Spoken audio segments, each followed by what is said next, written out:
Oh, please. Tonight, we're doing one of my favorite ferments of all time, fermented carrots. And they are so ridiculously easy. And once you have learned this, you can do it anytime. It takes minutes to prepare. Really, the hardest part of fermented carrots is just chopping. Get ready. This is the easiest, the tastiest, the most accessible, best way to get fermented foods into pretty much anybody. Children, skeptical spouses. This is the one. This is the go-to. It doesn't ferment for very long. It's ready super fast. 5 days and you're good to go. The juice tastes amazing. The carrots taste amazing. They're tart. They're sweet. They're so incredibly good for you. It brings out all of the amazing nutrients in the carrots when you ferment them. You're going to get even more of the eye healing benefits, the gut healing benefits. The fiber breaks down, so it makes them more digestible. This is a powerhouse. So we're going to do fermented carrots a couple of different ways. We're going to do fermented carrots as coins. So we're chopping them this direction. We're going to do fermented carrots as sticks, which is very convenient if you don't have all the gadgets. You can just jam them in to your jar as tightly as you can. No need for weights when you use sticks. And then we're going to do the amazing peeled carrot salad, fermented. So all of the benefits of having those long strands of fiber in your diet, but bonus, fermented. So I hope you guys are excited. I'm excited. If you don't have carrots, no problem. Like I said, so easy, ridiculously easy. You guys can do this on your own. I always post my replay so y'all can come back and watch it whenever you need to ferment along with me. Hey, Alyssa, she says, woohoo, carrots. Yeah, I agree. Woohoo, carrots is right. I'm going to try to set it up so I can see the chat on my computer potentially, because I'm far from my phone right now. Can you guys hear me all right? Let me see. Let's see if that makes the chat better. Okay, let me mute this. Yeah, that's better. Perfect. Okay, so I've got it on my computer now so I can see the chat better, because I'm trying to see, and it's hard to see because I'm like 8 feet from the camera. Hear me great. Perfect. I've got my microphone on. I wanted to try pulling myself back a little bit so you can actually see what I'm doing. So that's what we're doing. So let's start off by doing the carrot sticks. Okay. So for carrot sticks, all you have to do, cut off your tops, cut off your tips, and then find your jar. I personally like a straight-sided jar for carrot sticks, and you're going to want to stick a carrot in there and measure to where it is going to be below the neck of your jar. So for this one, I want it to be like right about there. So this will be our measuring carrot. We're just going to cut off that little bit. We can use this for our rings, so no worries. So the thing with fermentation is the smaller you make the pieces, the faster it's going to ferment. So if you do fat sticks like this, it's going to take longer for the microbes to penetrate and eat all of the fiber and the sugars and everything out. So if we cut this up into smaller, skinnier pieces, it's going to ferment faster. So I like to cut it into like 3 pieces, that, and then we're just going to add that to our jar. Now, what I didn't do that I should have done is weigh my jar. So let's do that first so we know the weight of our jar.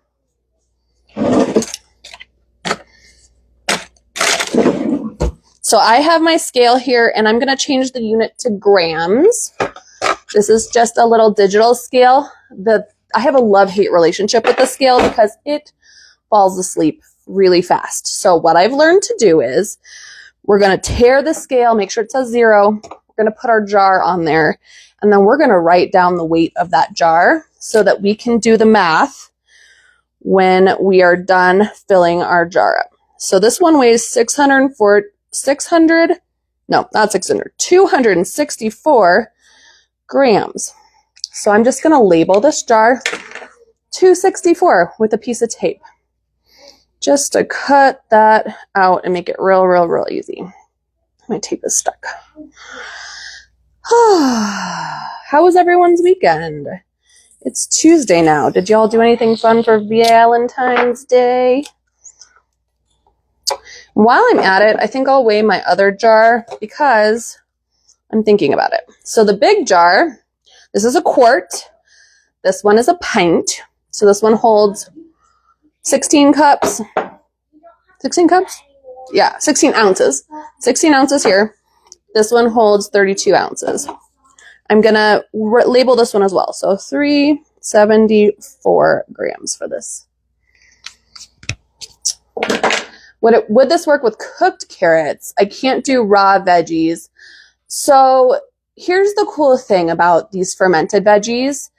It basically breaks it down for you. So this is a way that people who have issues eating fresh veggies are able to eat vegetables again, because the microbes eat all of the hard to digest fibers out of it. Pretty cool. So I would absolutely recommend making these and giving it a shot. And I would, for you especially, I would do the peeled carrots. So the smaller the fibers, the better. Okay. But yeah, you can absolutely eat fermented veggies. If they say don't eat fresh veggies, this is how you can eat your veggies. All right. So now we're going to cut these into little sticks, and we're going to start jamming them into our jar. And since I got pretty multicolored carrots this time, we're going to put a couple of each in there and make it look really pretty. So for this, we're using this as our measuring carrot. I can get 2 out of here. So I'm going to cut this in half. And then I'm going to cut this one into half. That. How gorgeous the purple is. And then I'm going to cut this fatter piece in half, and then I'll cut that into thirds. Like that. Perfect. And we'll jam these into our jar. Just like that. And so with this, you won't need a weight. You don't need any fancy equipment. It's going to be easy peasy, lemon squeezy. Cut the end off of this one. Yeah, we've got 2 carrots. 2 carrots of the right size in here. I'm just going to cut this little tip off. And we'll cut this down to a more reasonable size. This is the most time-consuming part of fermentation, is just cutting up your vegetables. And some are easier than others, obviously. So I did some pointy side down. I'm going to come in with these and go pointy side up. And you just want to cram them in here until they are tightly packed into your jar. Cut it in half. This is a fatter piece. I might cut this into quarters. Like so. And some of the skinnier pieces you can use to kind of fill up any gaps that are left open by them not being in consistent sizes, to just really get it packed tightly in there. Let's do another white carrot. So I'm just measuring it up against my measure carrot here. So this is one of my kids' favorite ferments. They absolutely love fermented carrots. They eat them so fast. I'm fermenting carrots. You need to kick rocks, kid. They're not fermented yet. Go. You want a carrot just to eat? Here you go. They are not fermented yet. We have to do the fermenting. It takes about 5 days to ferment carrots. So they're one of the faster ferments They're in there with like salsas pretty fast. You can do actually, there's quite a few things you could do pretty fast. Beets are pretty fast. Peppers can be really fast. So we're getting fuller there. I want to put another red carrot in just because I love that color so much. So measure carrot, cut it down a little bit. Cut it to the size of your carrot.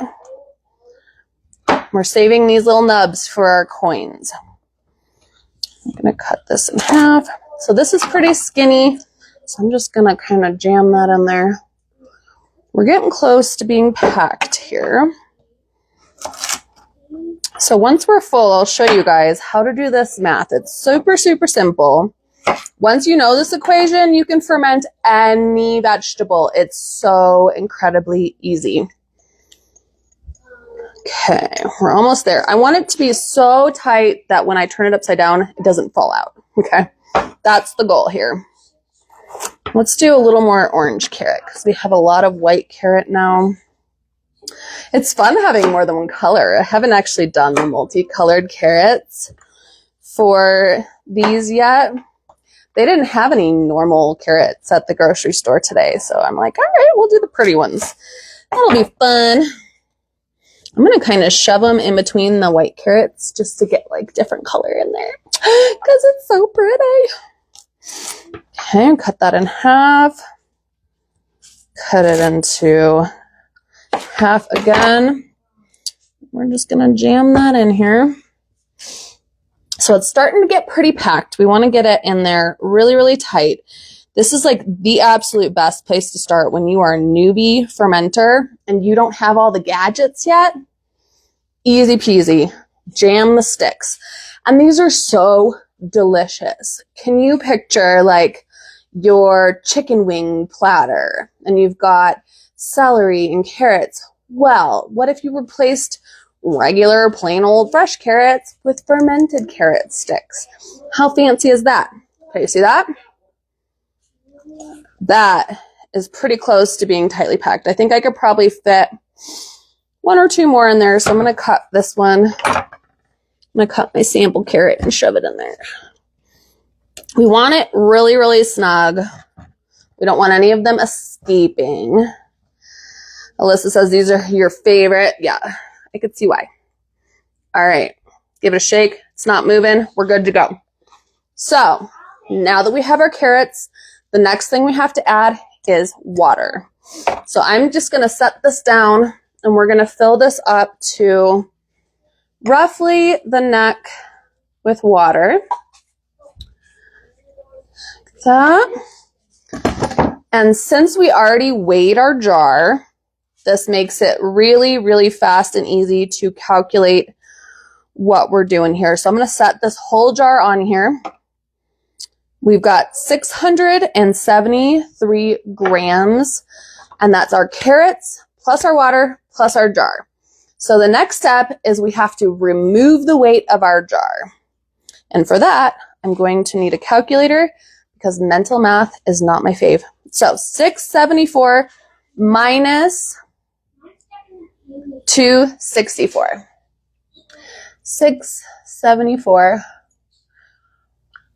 674 minus 264 equals. Okay, we have 410 grams of carrots plus water in our jar. Now we have to do some math. So what we're going to do is we're going to take that amount and we're going to multiply that by 0.03 to find out how much salt we need to add. So times 0.03, we need 12 grams of salt. So I'm going to tear my scale now that it's on there and we're paying attention. We're not walking away. We can tear it. And we're going to add 12 grams of salt. Now, if you're a newbie to fermenting and you are not really good at being careful when you're adding things, I recommend putting a small bowl and measuring into that bowl and then adding that to your carrots. But I like living on the edge. So we're just going to do it a little bit at a time. Here we go. 7 grams, 8 grams, 10 grams. 11, 12. Okay, we did it. That was probably about a tablespoon of salt. Now from here, there are a couple different options. You can use like a stainless steel lid.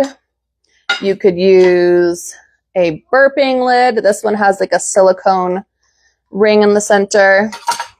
If you want to get crazy, you can order like a silicone thing. I have ordered every tool that they make for fermenting. I don't like this. I don't like this. My favorite by far is just a plain old lid or one of these fermenting lids. These are from Trellis & Co. They're stainless steel.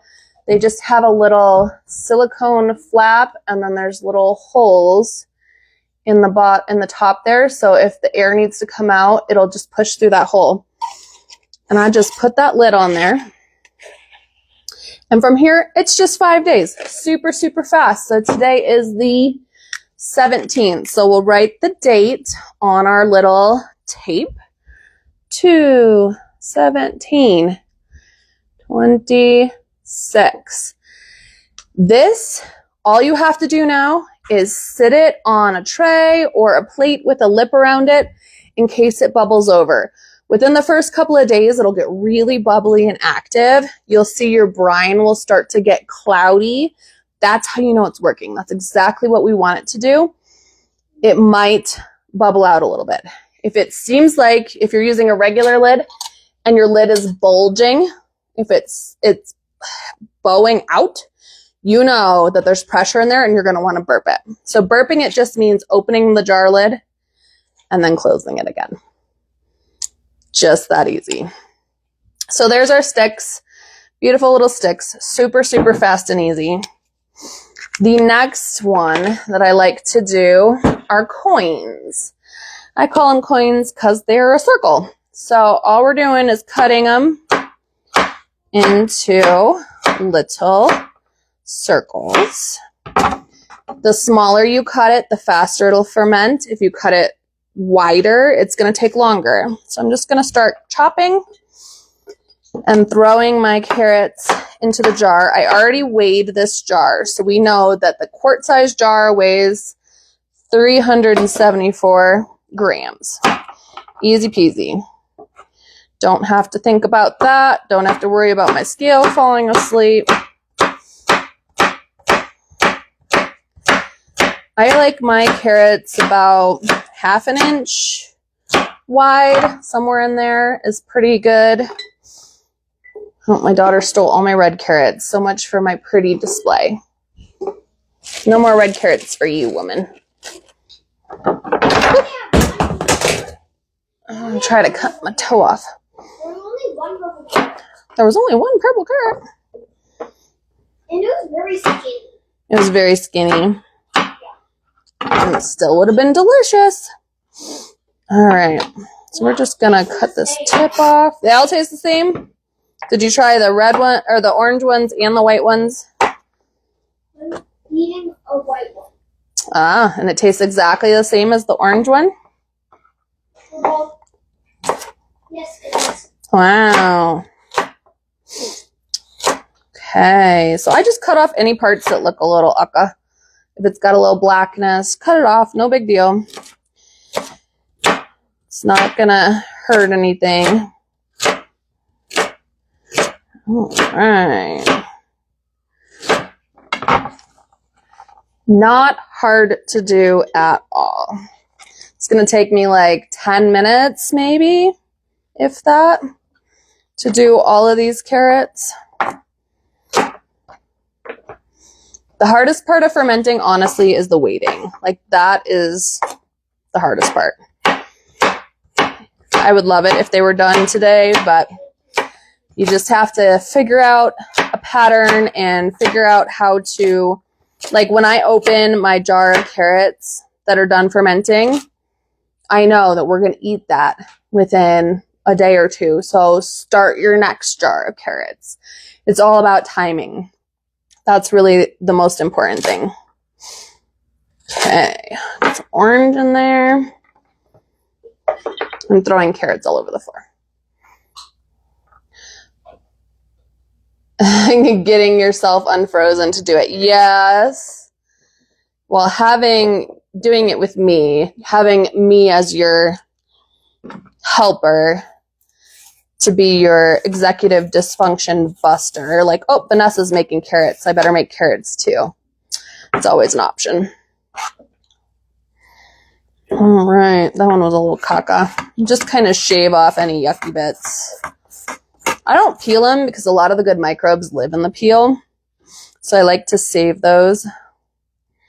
And a lot of nutrients are in the peel too. Like that is one of the most nutritious portions, the carrot. So I want to keep those really nutrient-rich parts in my ferment. All right. And I was thinking for this one, I'm going to do carrots and ginger. It tastes delicious together.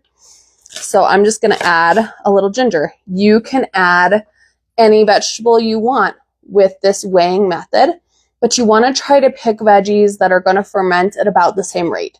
So you don't want to do carrots and cauliflower, for example, or carrots and Brussels sprouts, because those take longer to ferment.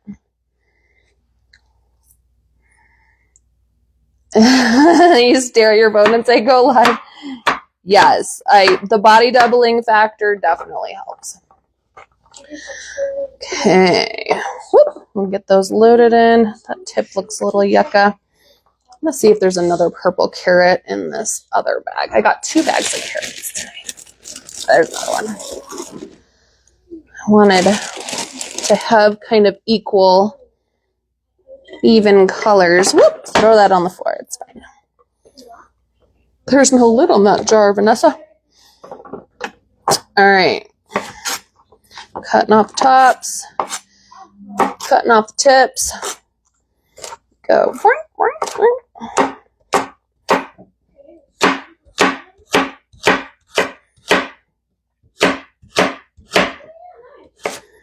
Get some red in there. So you're going to want to fill this jar close to the shoulder, but maybe not completely to the shoulder. I really love the juice from these carrots. They're so delicious. So I want to make sure we have plenty of delicious brine for us to drink when we're done. So let's see. That looks pretty good. Maybe one more carrot. Let's do an orange one. I think that'll have us topped off.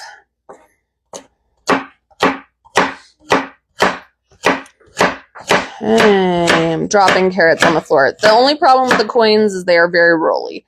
The sticks are less rolly than the coins for sure. Perfect. All right, so we're going to do the same thing we did with the carrot sticks. Like I said, you can ferment any carrot with this method. So we already weighed our jar. We have our carrots in there. Now we're going to add water to fill it up till it's covering the carrots. Okay. We're going to turn our scale back on, and we're going to weigh the carrots, the jar, and the water. So we have 1,232 grams is what everything weighs, and we need to subtract the weight of our jar. The jar is 374 grams. So 1,232, I'm going to get on my calculator. 1,232 minus, take away the weight of the jar, 374 equals 858 grams of carrots and water in this jar. Now we take that 858 and we're going to multiply it by 0.03 to make a 3% brine that is covering both the carrots and the water. So multiply 0.03 equals. All right, we need 25 grams of salt. So now that we've gotten the weight, we can tare it and make it say 0. So now there's no weight of carrots or jar or anything on our scale, and we can measure just the salt. So we're going to add 25 grams of salt, a little bit at a time so we don't overshoot it. 8 grams, 16 grams, 20, 22, 23. If you overshoot it a little bit, it's not a super big deal. You don't want to go above like 3.5. It'll be really salty. And for a lot of people, 3% does seem pretty salty. So the longer you let it sit, the more mellow that salt flavor will get. So at 5 days, if you taste it, you're like, whoo, that's still really salty.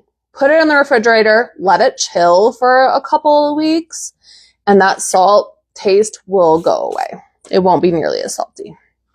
All right, so for this one, since we have all these wiggledy, movable carrots, we're going to use a fermentation spring. These little glass weights, real cute, but they're not great for things that are round or small. They'll just sink to the bottom. So these are not my favorite. These, on the other hand, are the absolute best. So it just goes into the jar and you put your lid on and it compresses and keeps those carrots under your water. These come with, you can order a pack. It has the Trellis & Co. springs and it has these lids. And this is my favorite. The favorite creation of all fermenting things. These things right here. Absolutely love these springs. They are the best. Just screw that lid on there like so. We're going to put the date on there so we know when we made it. 17, 26. And then this is ready to go sit on a plate or a tray for 5 days. And it'll be ready. For the last one, we're doing 3 types tonight. There's multiple ways to make fermented carrots. We're going to do the fermented carrot salad. And so for this, we recommend eating carrot salad. Like, this is one of our favorite things for gut healing, for getting rid of toxic sludge in your bile ducts, for cleaning out your liver, for removing excess estrogen from the body. Carrot salad, fantastic. You want it to be peeled really, really long strands. So I use my potato peeler and we're just going to peel. It's not the fastest process, but those long strands of fiber help to bind to toxins and escort them out of your body. Carrot salad, on my list of top things to do to heal your gut. So all you do is peel long, thin strips like that. This one's going to ferment the fastest out of all of them because it has the least surface area. So this is going to be the slow part. This one's going to take longer than the other ones because we're not just choppity chip chopping. We actually have to get in here and peel. But the results are fantastic. So this is, I would call it fermented carrot ribbons. It's probably the best term for it. And you can eat this as a salad. You can use it as a salad topper. These fermented veggies are fantastic on a salad. If you like salad and you're looking for a way to add ferments to your diet, add a scoop of fermented carrots, add some kimchi or some sauerkraut right on top of whatever salad you're eating. It adds a pop of tang. It makes it digest better and faster. When you add fermented foods, it helps you digest the other foods you're eating. Pretty powerful stuff. And it's pre-digested for you, and it unlocks all of the nutrients that are in that carrot, so your body doesn't have to use your microbes to draw out the nutrients. The microbes that you've cultivated from your environment draw out those nutrients for you. All right. This is going to take a minute, so we're just going to hang out and peel. Hey, my friend, the Appropriate Omnivore just came on. I just posted today, we are having a BYOB, Bring Your Own Brunch online trivia. We're going to have a health trivia hosted by my friend Aaron Zober. He's a podcaster. His podcast is called The Appropriate Omnivore, and he's writing a special trivia just for us. If you guys want to join that trivia, you can go and register on my website and come and hang out with us. It's going to be on a Saturday, like lunchish time. Make yourself a little breakfast for lunch type of thing and hang out. And let's test our knowledge on health and wellness and Weston A. Price and healing and different modalities. It's going to be really, really fun. And the winners, I'm going to send a prize to. Hey, Beachy girl. So go register for that. It's going to be super fun. We're going to do it on Google Meets so that we can have the pictures, the visuals for it on there. So exciting. Yeah, it's going to be a really good time. So that's going to be on March 1st, which is a Saturday, 11:30 Mountain Time. All right, this one is as peeled as it's going to get. Let's see how we're doing here. I'm going to put these into my jar. I'm sure I'm going to need several carrots to get this little guy filled up. You don't have to ferment on a ginormous scale. You can ferment little jars.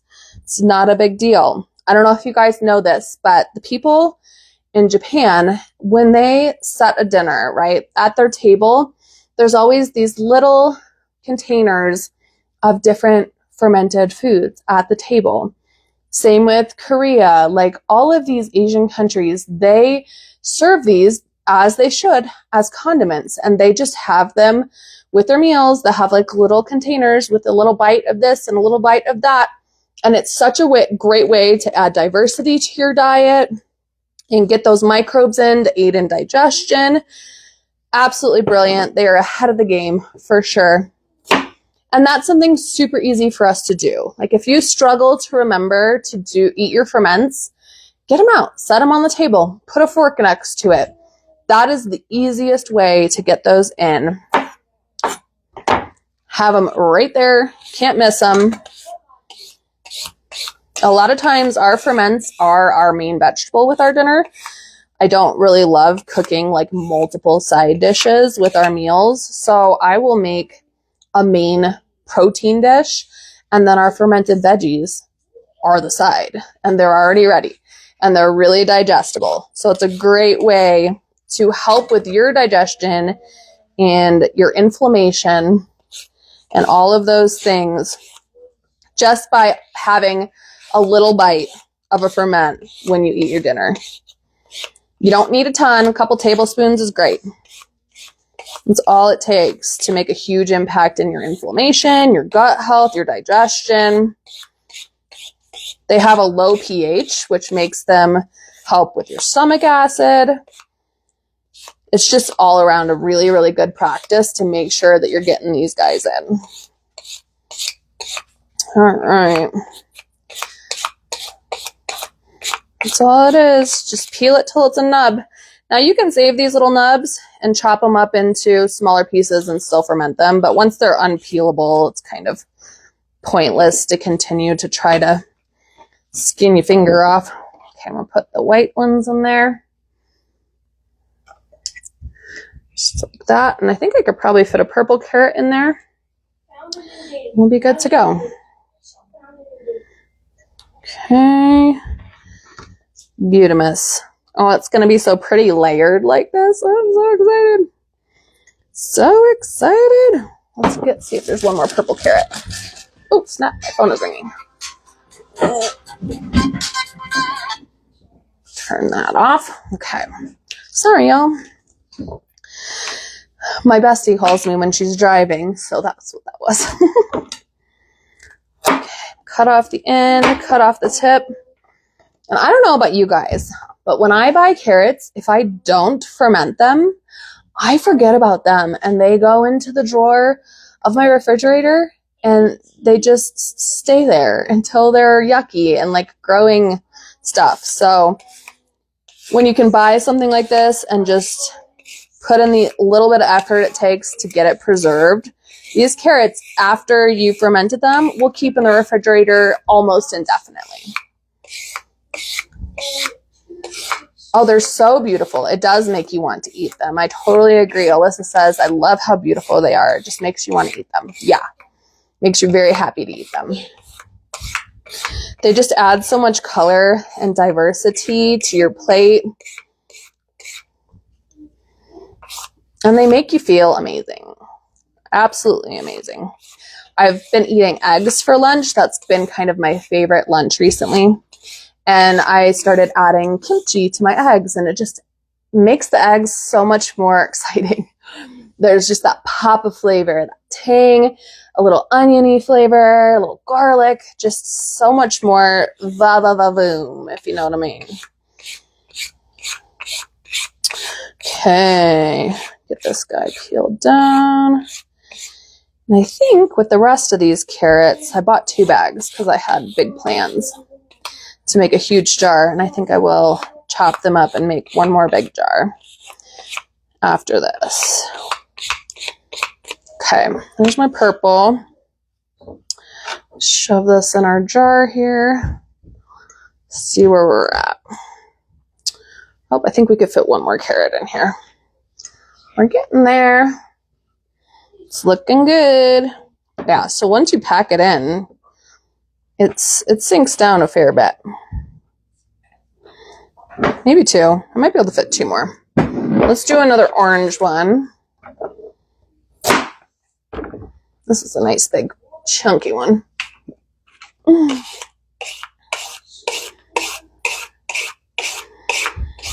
So if you're having hormonal issues, if you feel like you have estrogen dominance, or you're having like hormonal mood swings where you feel like you can never tell what's going to happen, definitely try making carrot salad. Alyssa says they've done amazing at making healthy food sound boring and restrictive. I love that I got to learn how wrong they were. Yeah, no kidding. They're like, why don't you just eat a salad? Like, salad's boring, can be boring. It can be really awesome and exciting. You could make a salad with some amazing arugula and some homemade chili crisp and some fermented carrots and some sauerkraut and some, cooked garbanzo beans. I mean, there's just so many like amazing flavorful things you can add. I personally don't eat a lot of salad. I prefer my vegetables cooked or fermented, but when I have a salad, you better believe I'm putting a fermented veggie on it. One of my girlfriends loves to bring salad to my house. She'll like go get all the salad fixings and bring them over. And she's like, I don't understand. I take all the same ingredients to my house and make a salad. And then I'll bring all the salad ingredients to your house and make a salad. But for some reason at your house, the salad tastes amazing. And at my house, it's boring. Like, that's because I put ferments on them. Oh, bacon and salad. You can't go wrong with bacon and salad. You got that right, Erin. For sure, for sure. For sure. Erin, I posted the registration link for our trivia on my website today. I don't know if you're doing one on your website too, or if you just want to link to my registration, or how you want to do that. It's going to be so fun. We were going to do it on Instagram, but we decided that meets would be better because then we could have like the trivia words on the screen, which would be cool. Bacon is food duct tape. It'll fix anything. You put bacon on anything and it'll fix it. That's so true. Natalie chimes in. It's so true. Oh, that's funny. All right. I think this might top her off. That was a big carrot. Just gonna jam that in there. I feel like now that I've been peeling carrots, I should do a carrot salad to go with dinner tonight. So I don't actually mix the salt. It just kind of dissolves. So I add it on top and then just put the lid on and the salt dissolves in its own time. So there's no real reason to... Here, eat this one. I peeled it. Nearly black smooth. Oh, wow. You don't have to do anything to get it mixed in. It just dissolves. All right. Make sure you're using a high quality sea salt. So my favorite is Baja Gold. The other one I also use is Malden's. They both dissolve fantastic. They're wonderful for ferments. I tried Redmond's real salt. It doesn't dissolve. It leaves rocks in the bottom, so I don't like that.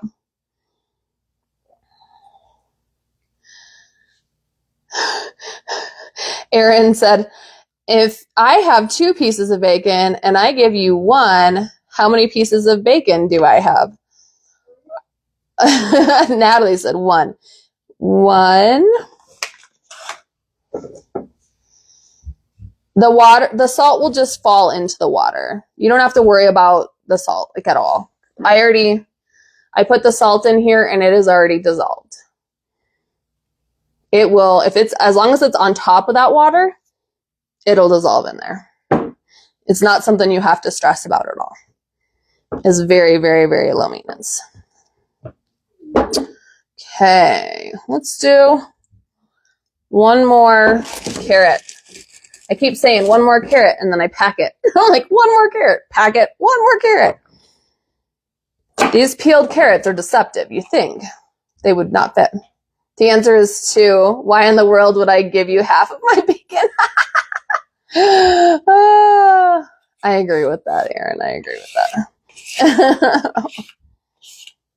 And that mentality is why you're not married, my friend. I would share my bacon with any of you guys. Just make more than 2 pieces of bacon and it won't be a problem. All right. Get that peeled. And everyone knows I'm a bacon lover. If you guys were around for Thanksgiving, I stuff and wrap my entire turkey in bacon. Yes, bacon blanket. That baby is baconed up. Big old pig, chicken, bird combo hybrid. I like how the middle of the purple carrots are actually white. I don't know how that happens. Okay. There we go. I think that's going to do it. We'll see. I'm guessing. I have more carrots in here than I expected. That's probably like 8 carrots. 6 or 8 carrots I put in here. Okay. Shove that in there. Okay. There we go. I think we did it. So it is right maybe half an inch under the neck there. We have the weight of the jar from our previous jar, so we're going to turn this on and we're going to add water to the neck of the jar.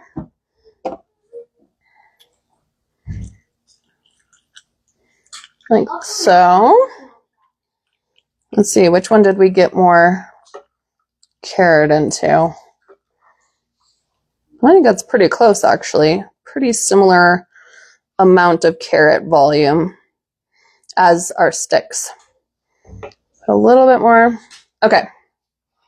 So we have 655 grams of jar, carrots, and salt. So we're going to do our jar, carrots, and water. Let's get in here. And 655 minus 655 minus the weight of our jar was 264 minus 264, 264 equals. Okay, so there's 391 grams of carrots and water in here. We're going to multiply that by 0.03 to find out 3% of that volume, and that's how much salt we're going to add. So times 0.03. We need 11 grams of salt. So pretty close. The other one with the sticks, we added 12 grams of salt. This one's 11, almost 12, really close to 12. So very similar volume. So we're going to tare our scale, and I'm going to slowly add in my salt till we get to 11 grams. Now this one definitely floats because it's really, really light. Hi, Joy. Hey, Holly. We are cranking away here. All right, it's at 1173, so I'm going to add a little bit more just to get it close to that. Flying under the radar tonight. Heck yeah. All right, so for this one, we definitely need a weight. The sticks, we didn't need a weight, but this one we do. And I'm going to use my stainless steel lid.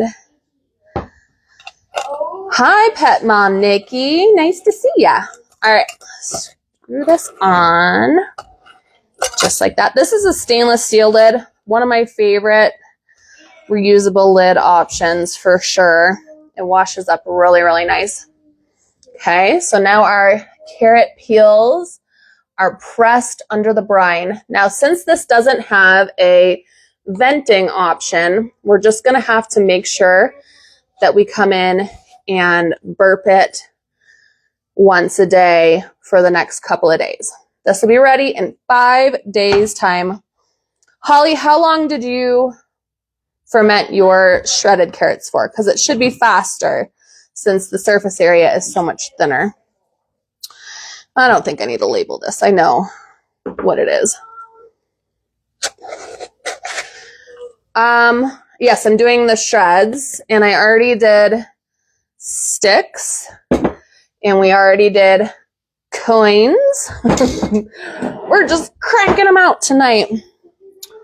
I'm going to do one more big jar because I still have carrots left, and I don't want to put them in the fridge to rot. They need to get used. So we're going to weigh the big jar. So turn the scale on, and we're going to put that on there. So this is a half-gallon jar, and it weighs 775 grams. Okay, yeah. Holly says to check the shreds in 3 days. So it is faster fermenting the smaller the pieces, you guys. Just keep that in mind. So like if you're doing cabbage or something like that, the finer you shred it, the faster it ferments. Same with carrots, same with any vegetable. The finer the piece, the faster it ferments. More surface area, the faster. Okay, where's my marker? 775. We write the weight of the jar on the jar so we don't forget when our scale falls asleep. Okay, let's do coins for this big jar. And I'm going to chop up my little floppy peeled babies and put those in there too, because why not? We don't want to waste them. And I have my measuring carrots from earlier that I did not stuff into that jar. So all of our scraps from these other ones are going to just join in with our coins. I've had a lot of friends recently that have been hitting me up for made fermented veggies, and this is one of my favorite ones to gift to people, to sell to people, because it's just so accessible. The kids like it, parents like it, everybody likes it. It's just a nice, delicious, easy ferment. Carrots are cheap, right? Love fermenting the veg too because it preserves it instead of getting bad. Yeah, exactly. When stuff goes into the drawer in my refrigerator, that's where it goes to die. Like, I threw away probably 30 avocados today because I bought them to freeze dry them, and I put them in the fridge in the drawer, and they sat there and died. So you have to, one of the hardest things about being ADHD is out of sight, out of mind. And it just, yeah, if I'm not looking at it, if I don't deal with it right away, it's just going to disappear. It's going to be out of my range of doing things. So no drawers for me, must tend to things right away. You guys might have seen in my stories that I bought like 100 bananas today. It was 68 bananas. And so those, if I were to put those in the fridge, it would be a big problem. But instead, tomorrow, I'm going to chop those up and I'm going to get them in the freeze dryer. Do you need to pressure seal the jars? You don't want to pressure seal them because they'll explode. You want to be letting out the pressure, which is called burping. So if you see, especially with like a canning lid, when it's starting to get really fermented, the lid will bulge outward. So that's why a lot of people will use things like an airlock. These are considered an airlock or fermenting lid. It allows air to escape. So you could also just like put the lid on not crazy tight and let it kind of ferment, bubble out a little bit. I usually put it on pretty tight just because when I leave it too loose, I tend to get calm yeast. So I don't want to risk my carrots getting yucky. If you put avocados in a water in a jar, keep them in your fridge, they can last 2 weeks. Yeah, I have done that before. It was a lot of avocados. I don't have a jar that big, but that is a great tip. And mine keep in the fridge for up to a month without water. They're usually fine. My husband used to eat at least one avocado a day, but he had a histamine issue associated with his gout, and he had to stop eating avocados. And so I had a bunch of them stocked up for him, and he stopped eating them. And so I was going to freeze dry them, and then they were in the drawer, and I forgot. Yeah, it's super sad. Oh, do airlock for the avocados? Yeah, that's probably a good idea. Do you like use a one of the canning air sucker things or something? Or put them in a vacuum sealed bag maybe? Yeah, it was sad. And they're not even really great for like chickens to eat or anything. So it happens. Food waste happens. And you just have to like plan ahead and make sure that you have a plan for the thing, and you need to execute that plan before you run out of time. So next time I plan on freeze drying avocados, I'm going to keep them out on the counter, and when I know they're ready or almost ready, they're just going to have to go straight in the freeze dryer, because I can't do this like put it in the fridge and wait thing, because once I can't see them, they do not exist. It is a problem. I can't even tell you how many times recently I've bought like mushrooms, and we used to eat a ton of mushrooms, and I just forget they're in there, and they just get gross. It is a very big issue. Okay, I really wanted to make gingered carrots, and I didn't do it for the first two, so let's do it for this one. So let's get out, oh, this is turmeric. Let's do ginger. I did find out, or I came up with the best hack for not desiccating ginger and turmeric on the counter. This last time I bought a big batch of it. Usually like I'll throw it in the fridge or something and I forget about it, desiccates, dries. Or I leave it on the counter and it's like shriveled up and sad when I find it. It's a waste. Ginger's not cheap. So the last time I bought ginger, I actually popped it into the freezer, just whole, just like that. Popped it in the freezer. And when I was ready to use it, I just pulled it out, chopped it up, and it was perfect. Absolutely perfect. It freezes perfect. So freeze your ginger, freeze your turmeric. So smart. Yeah, so smart. I was so proud of myself. I was like, that was brilliant. I went into my fridge looking for the ginger because I couldn't find it. I was like, what did I do with it? I'm sure it's probably moldy by now. I couldn't find it. And then I was looking for something in the freezer and I found my little stash of ginger. I was like, oh, I put it in the freezer. Yay. I didn't waste it.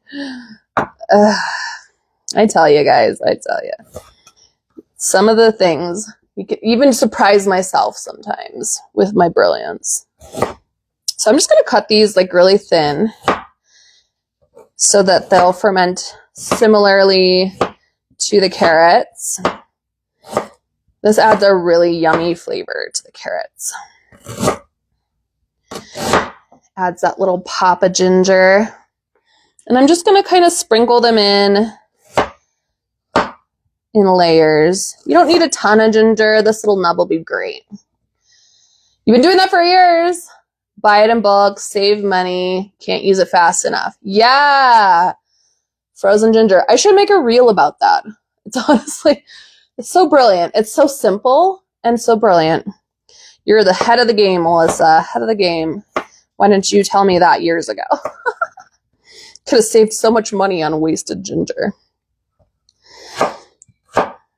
Okay. Now I'm getting lazy and they're big fat chunks. It's fine. I don't mind a big chunk of fermented ginger. I think it's delicious.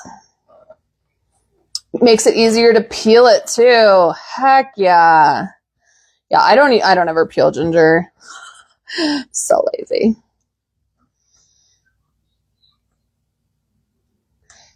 Oh.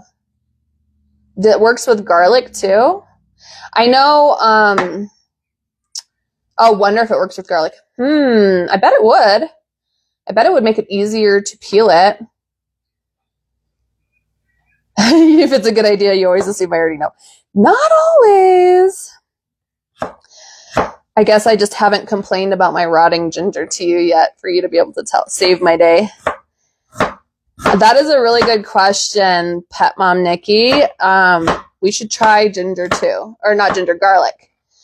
Because that would save me a ton. I love buying a bunch of garlic and then letting it rot on the counter or sprout on the counter. So freezing it, if you could freeze it whole, you freeze your peeled garlic cloves. Okay. I wonder if you freeze it whole, if it would be easier to peel too. What do you guys think?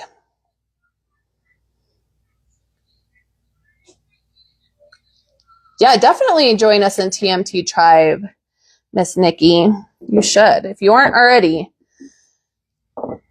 2 thoughts in 1 sentence. It happens. If you aren't in TMT Tribe yet, absolutely join us. We have a free community on School that you guys can join, and that's where we update people on events like this. I will post the replays of our classes like this. We have lots of resources on there for folks, and it's just a really, really great community of like-minded people who are wanting to get healthy, who want to take their health into their own hands, and it's free to join. If you want more help, if you need deeper help, like if you're really, really struggling with specific health issues, with your diet, like how to put it all together, we have a premium version of Tribe where we meet bi-weekly. So it's every other week.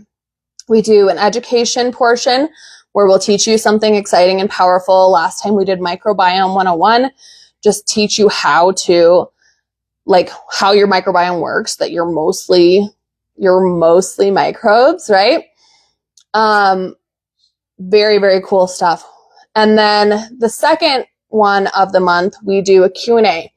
So like if you've been making the stuff and you have questions, if you've been trying to eat a certain way and you're still struggling, like that's when you can get in, get with me, get with our coaches, really ask all your deep questions and get them answered. It is a great way to stay on track. Yep, it is. It's a group coaching program, but it's a year-long group coaching program. So previously we did 12 weeks where you learn something new every single week. But we decided instead of doing 12 weeks, we're spreading it out over 12 months. So each month you learn something new, and that gives you a chance to put it into practice. Really dig deeper. Make sure you have a firm understanding of what it all means. See ya. Have a good one. Get these chopped. It's super, super fun. We would love to have y'all join us.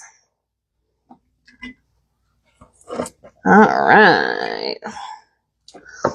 We're going to get all these carrots in the jars. It's so funny. My girlfriend, what day was it? Yesterday? Yeah, yesterday. I've had so many people coming through yesterday because I got a huge load of seeds.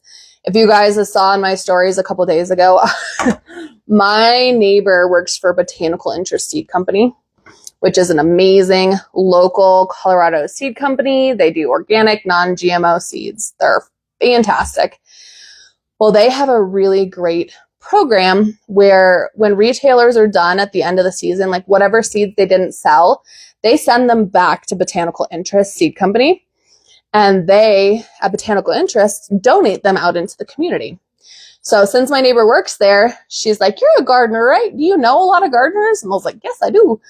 So she's like, do you want some seeds? And I was like, sure. So 2 years ago, she brought me just like a little shopping bag full of seeds, and I was so excited. So excited.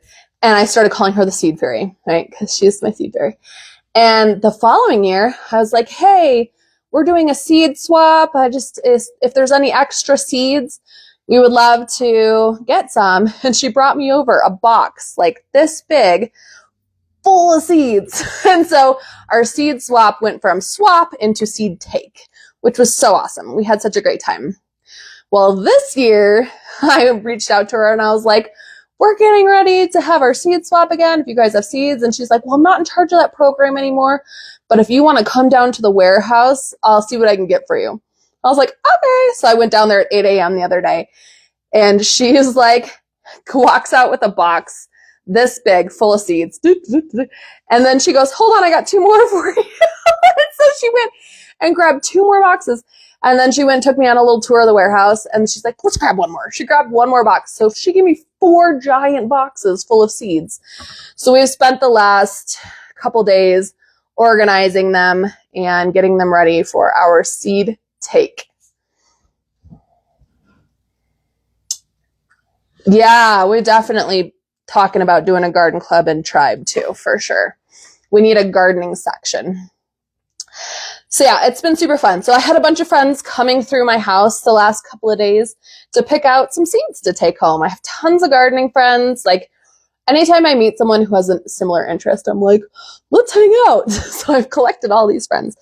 So yeah, they're rolling through, picking out seeds. And one of them, her wife had been dealing with some sickness. She got like a gastrointestinal sickness. And my go-to thing for gastrointestinal sicknesses is fermented veggie juice. And she was like, I drank all of the juice out of my onions you gave me for my birthday. She's like, do you have any other fermented veggies I can get from you? I was like, oh yeah, I got plenty. So I hooked her up with a jar of kimchi and some of the beet kvass that we made the other week. And she's so funny. She's like, I love the kimchi. It's so good. So good. Yeah, gardening is a fantastic way to boost your gut microbiome. That is true. One of the things that we like to cultivate in fermentation, mostly it's cultivated through making natto, is actually a spore-based probiotic called Bacillus subtilis. And that is something you can get from your soil. So pulling a carrot straight out of the garden and just like dusting it off and eating it, you're going to get loads and loads of soil-based, spore-based microbes that you wouldn't necessarily get from your super cleanly, store-washed produce. Really powerful stuff. Getting dirty, eating dirty vegetables is very good for your immune system. One of the best ways to boost your microbiome. Getting your hands in the dirt, get your feet in the dirt. They like to demonize. Oh, it's dirty. Oh, you gotta bleach the vegetables. You gotta dip it in chlorine. You gotta do this and that. Get all the microbes off of it. But microbes are good for you guys. We are mostly microbe. That's like saying, oh, you gotta dip yourself in bleach. You are 90% microbe. Like your whole body is covered inside, outside, in your ears, in your nose, in your... all of you, every orifice of your body has microbes in it. And killing off those microbes, when you disturb that ecosystem, that's when you start having diseases, when you start having UTIs, ear infections, sinus infections, UTIs, like bowel issues. When you start killing off your good population, that's when the issues start. having trouble trusting grocery stores, especially the fancy ones. They put horrible junk in the fruits and veggies. Yeah. They like spray chemicals on them. They dip them in bleach. It's nasty. Doctors literally had me give my kids bleach baths for their eczema. Ugh! Aren't baby carrots super gross? Yes, baby carrots are super gross. They dip them in bleach. Yeah, they basically take baby carrots are like the ugly, rotten carrots that they can't sell like this. Then they shave them down. There's no such thing as a baby carrot in nature. Like there's smaller types, but they're not consistent like that. They don't look the same. They shave them down and they bathe them in bleach so that they don't mold. And that's why a lot of times when you get like a bag of baby carrots, even if it says it's organic, it's been dipped in bleach. That's why they'll get like slimy and like weird. Ugh. Ugh. It is not good. All right, we're almost halfway there. This is a big one. Also big one. Yeah, there's no such thing as a baby carrot. Those are literally the gross, ugly carrots, the moldy carrots, the rotten carrots. They're the seconds that they shave to make look like a baby carrot. Super, super gross. And I'm learning more and more about how many things they bleach, because they bleach a lot of stuff. Oh, it's great marketing. Yeah. Really, really clever. Whoever thought of that, they were like, let's just take these wasted carrots, shave them down, and tell them they're babies. That'll work. They'll buy them, I'm sure. I mean, we bought them for years. We didn't know. As soon as I found out, I stopped buying them, obviously, but... And you wonder, like, people wonder why. Oh, why is my gut so messed up? Well, maybe it's because you're eating bleach on a daily basis. Eating bleach on your chicken. You're eating bleach on your lettuce. You're eating bleach on your baby carrots. Then you've got glyphosate on your conventional grain products. You've got glyphosate on your chickpea pasta. You've got glyphosate on your soybeans and your corn. The video we saw about the stacking and that it's stacking above non-organic. Yeah. Yeah. So we saw a video. They have like bananas in a warehouse, and half of the warehouse was organic bananas. The other half of the warehouse was non-organic bananas. And both of them, as long as they didn't stack the organic bananas on top of the non-organic bananas, then they could stay organic. And they gassed them to make them not ripen as fast. And it's using the same chemicals and the same gas. I am positive that those are the bananas that go to Costco. Costco bananas are disgusting. Even the organic bananas, they taste so bad. For a while, we hated big carrots. It took a while to get my kids to switch to the good carrots. Yeah. Yep. It's definitely a process. Anymore, my daughter will just come up and grab a whole big carrot and just Bugs Bunny it up. So she's cool with it. She likes having a big carrot now. They should make like home carrot reamers for the people who want small carrots but don't want the chemicals. Yeah, I don't know about Aldi bananas. I haven't tried Aldi. There's no Aldi in Colorado yet. We don't have Aldi here, so it's hard to say. I get mine from basically the only place I'll buy produce anymore. For the most part, it's Natural Grocers, because they do 100% organic and they're like careful about their sourcing and stuff. But yeah, I bought Costco bananas once and they were so disgusting. How do we know if the bananas were gassed or not? Does it matter if they are organic? I don't think they label it. I don't think they label it. I don't know how you would find out. I don't know if there's like a website somewhere where you could look it up. If they're staying green for a really long time, if they have weird textural issues, I would assume they are.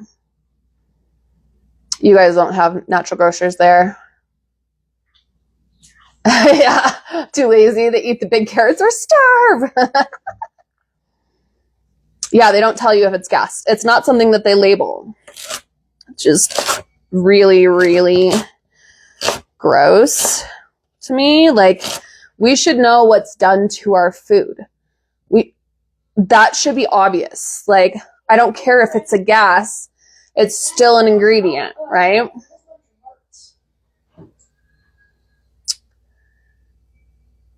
There's a plastic W. Bleach blonde, continue what you're saying. I don't know if you got cut off. Yeah, I don't know. It's crazy. I think you probably just have to like, maybe you could reach out to a distributor. Oh, there's a plastic band around it that says organic. Yeah. Well, and there's like a numerical system. But here's the thing.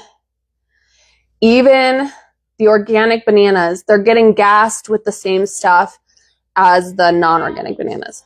So when you're going to buy vegetables or fruit, on the little sticker, if the number starts with 9, that means it's organic. But that doesn't necessarily mean that it's pesticide free, doesn't mean that it's herbicide free, doesn't mean that it's not gassed. I'm pretty sure that it was the Costco bananas, like 90% sure that that's what they were showing in that video. Because Costco bananas are disgusting and they taste so different. Even the organic Costco bananas, they stay green forever. They never get the same speckles. They're nasty. This is crazy. Yeah. So it just depends on where you're getting it. Even the organic apples or the organic bananas were getting gassed in the same chamber. They were side by side, which is absolutely insane. Same thing with chickens, right? So if your chicken package says it retains such and such % of water, that means that that chicken, before it was packaged, was dipped in bleach. Not only that, but they're using the same bleach bath for the organic chickens as they are for non-organic chickens. So if you look at the Costco whole chickens, it says retained certain amount of water. So I used to buy the Costco chickens, and then I learned that. So now I buy them from natural grocers where it says they are air chilled. That's what you want it to say for your chicken. That's how you know that it was not dipped in a bleach bath. It's a big problem, guys. Same with the organic turkeys. They were dipping those in bleach. Yeah, it's disgusting. Absolutely disgusting. And there's so much like lack of transparency in the food world. So like they'll say, oh, this is grass-fed beef. Well, all beef is grass-fed until a certain point, right? They keep them on pasture, and then these farmers are forced to sell them to a big company like JBS or one of these big beef distributors to make their money. If they can't sell it directly to the people, they sell it to these distributors, and the distributors will take those grass-fed cows into feedlots and feed them GMO soy and corn until they're fat enough to be butchered. So just because it says grass-fed just means that it was grass-fed for that initial time. It does not mean it was fully grass-fed.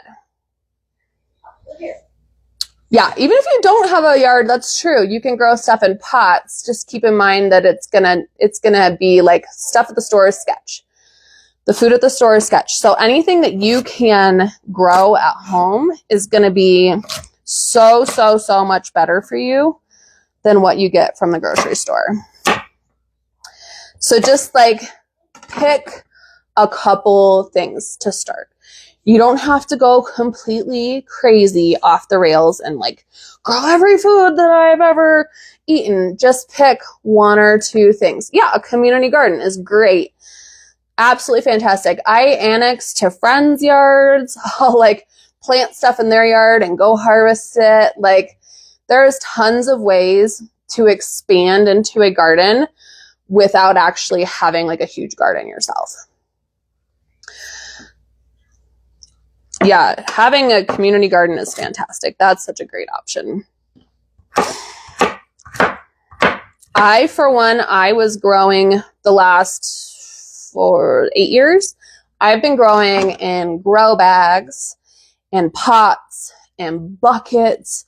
I haven't had any in-ground planting space, and I've been doing it for years and years and years. And I just dug out my whole side yard in the fall. And so now I have this huge space that I can start building up. But the thing is, you don't want to get overwhelmed. So it's really important to just do a little bit at a time so you're not stressing out.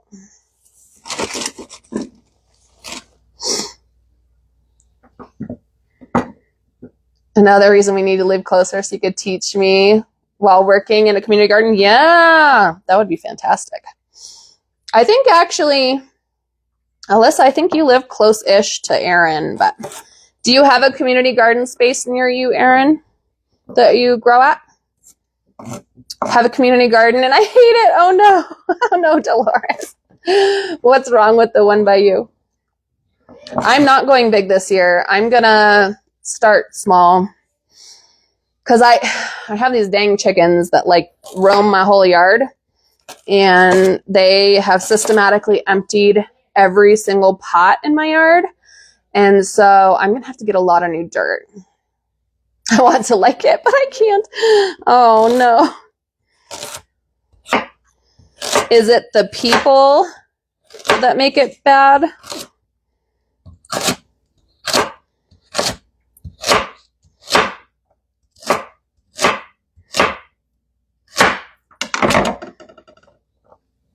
Have a garden in your backyard? Heck yeah. That's the way to do it. All right. We're almost there. We're getting close. Oh, it's so tedious. Oh, no. That's the thing. A good load of soil in Colorado is tricky to find. The last time I ordered a load of soil here, it came and it was kind of pathetic. So I don't really have a good trusted source because I think a lot of them compost like yard waste in it, and a lot of people spray their yard waste with yucky stuff. Yeah, the one I got before, it was really sand heavy. It didn't do super well, my load of dirt that I got. So I don't know. I have to shop around a little bit and see what I can find. My previous garden, I just like added one pot at a time, basically, or one grow bag at a time, and I would just buy bags of dirt. That's how I built up. And each year I just added a little bit more and a little bit more. So it's gonna be a process for sure. But yeah, it's definitely cheaper by the truckload. I need to fence around my garden space before I can go too crazy, because I don't really want the chickens to tear it up. I'll be really angry if I plant a bunch of great stuff and then the chickens go in there and destroy it.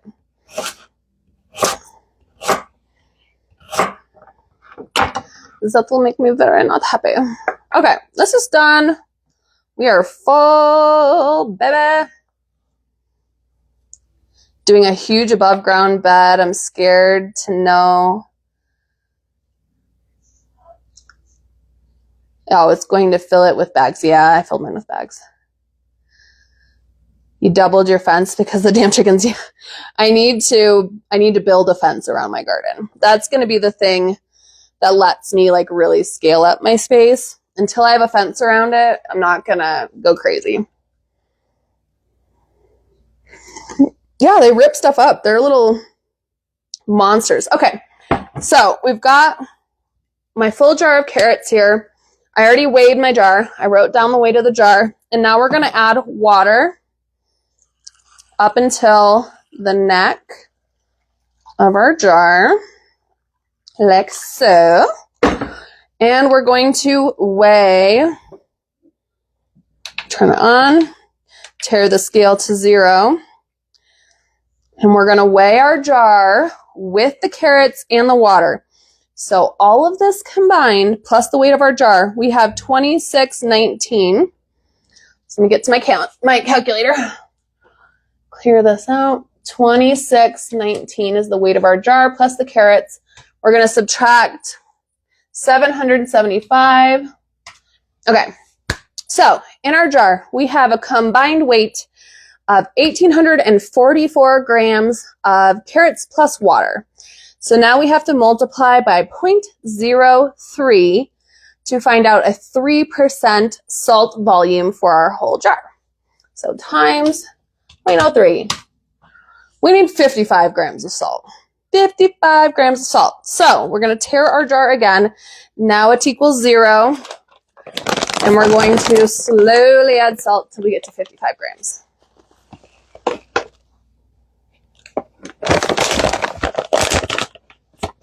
Yeah, I have a ton of seeds for sure. I'm definitely going to have a fair-sized garden. I just need to figure out how to keep them dang chickens out of it.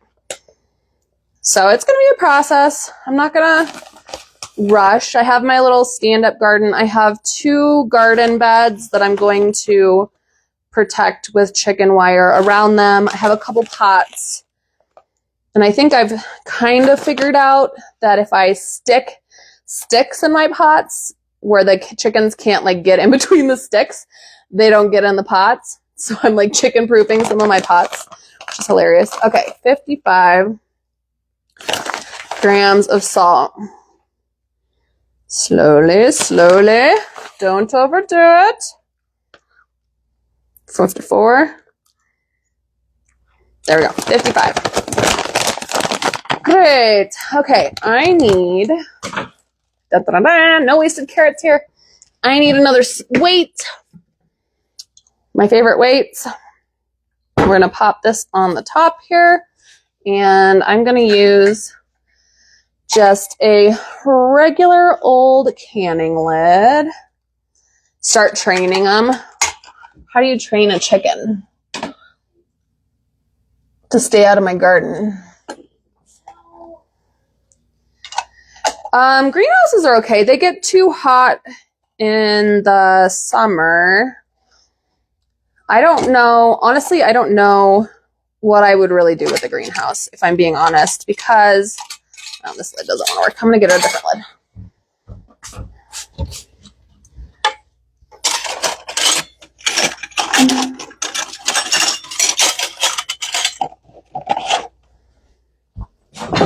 I'll just do a plastic lid for this one. I have to start my seeds inside because it just stays cold until it's like hot. Like there's no transition really. We have some animal eating the fruit off our trees. Gonna have to figure out something for whatever I attempt next year. Yeah, you may end up wanting to like put netting or something.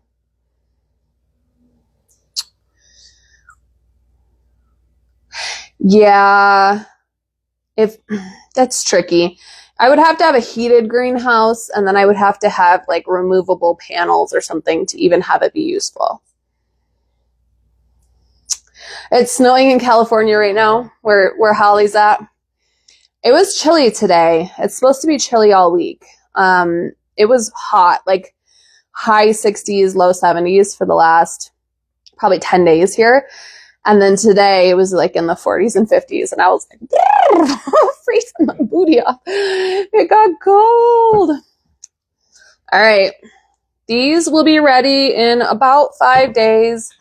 So I'm going to label the date on here, 17. And a lot of times I recommend for my clients, count up 5 days. So 17, 18, 19, 20, 21, 22. So write the date that it's ready on there too. 22 is when it'll be ready to check. And if you're very forgetful, put it in your calendar on your phone so it alerts you. I personally keep my ferments front and center, right in the middle of my kitchen. Can't miss them. We know when they're done. You only got rain in the south. Yeah, you guys are warmer. That's in the 30s there. Well, and she lives at a higher elevation than you guys do. Wrightwood got smashed. I don't know where Wrightwood is. Yeah, no, rain is fantastic. I mean, I would love to get some rain right now. That would be wonderful. All right, my loves. We have done so many carrots tonight. We've done carrot sticks. We've done carrot rings. We've done shredded carrots. And we've done gingered carrots. Wow, we did such a good job. They were too salty for you. You can always try reducing the salt amount. You could go as low as 2%. It will ferment faster the less salt you add to it. Yeah, Dolores, if it's really salty when you first pull your carrots, you're like, "Ooh, that's too salty." Stick it in the refrigerator and just let it sit. The longer it sits, the less salty it'll taste. Oh no. Yeah, rain is fantastic, except when it leaks through the roof of your house. That is always bad. Yeah, Dolores, I will post the replay for you guys. Absolutely. I will have it in TMT Tribe as well, so it won't get buried in my feed. So you can always catch it over there also. Yeah. Thanks for hanging out tonight. I feel like this was a really good live. Did you guys have fun? I had a great time. I'm just gonna put all these carrot bits in here. I don't have a good compost situation for carrots because my chickens don't eat them. The dog doesn't really eat them. The carrot tops and stuff, I don't have a good way to compost them. I don't have an active compost tumbler, so I think they're just gonna be full of trash. Thank you guys so much for being here. I'm so happy to have you on. Our next live is in the TMT Tribe next week. If you guys want to join us for the health trivia on March 1st, go register on my website. If you are in TMT Tribe, you are already registered. You can just jump in on the calendar. You guys have a wonderful night. I'm going to move this out of the way so I can get to my camera. Bye.